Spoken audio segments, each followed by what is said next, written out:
Olá pessoal, tudo bom? Sou o professor Israel de Biologia aqui do Grupo 3, tá? Queria comentar rapidamente com vocês aí um pouquinho da prova de Biologia, a gente tem uma ideia como é que foi mais ou menos, tá? Já deve ter visto, a média da prova da URGS então baixou, né? Tá 7,9. Acho que ano passado foi mais ou menos 10, né? 10, 11, enfim, deu uma baixada considerável, foi sem sombra de dúvida uma das provas mais difíceis dos últimos tempos, né? Isso se reflete na média, tá? Assim, ó, basicamente a prova tava conteudista, como sempre é, entretanto ela tava com muitos detalhes, né? Então ela tava bem detalhista, com conceitos bem aprofundados, né? Coisas que principalmente a gente vê, assim, normalmente no ensino médio, por isso que baixou a média, né? Então, por exemplo, tinha questões que falava sobre a abertura do grão de pólen de monocotiledôneas, uma coisa muito específica, né? Enfim, caiu questões de histologia sobre células da glia, né?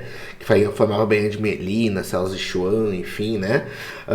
Outras questões bem específicas, como questões da medula óssea, né? Que falava da origem das células, se eram mieloides ou linfóides, né? Então, enfim, tava uma prova que abordou muitos conteúdos, né? Então a gente viu tudo, evolução, tinha botânica, tinha de tudo. Entretanto, sempre questões que abordavam conceitos muito específicos, né? A questão de meiose e mitose falava lá de uma parte específica, né, da meiose 1, lá da prófase, enfim, né? Então, ela tava uma prova que tava muito específica e isso dificultou muito, né?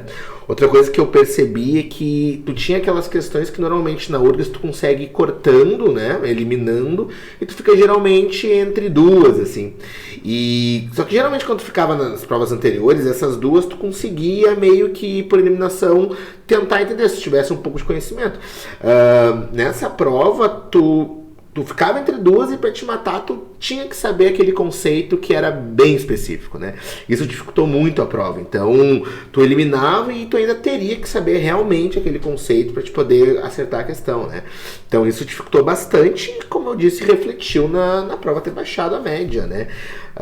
Então, 2, né? Então, bom, claro, tem uma coisa boa nisso, né? Quem tá se preparando mais pode pegar alguns desvios, assim, então tu vai tirar, por exemplo, 10, 13 acertos, já vai te dar um bom desvio, né? Então isso te ajuda também, né?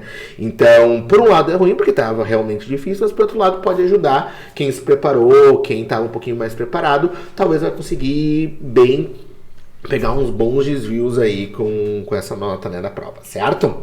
É isso aí, pessoal. Valeu, tchau, tchau.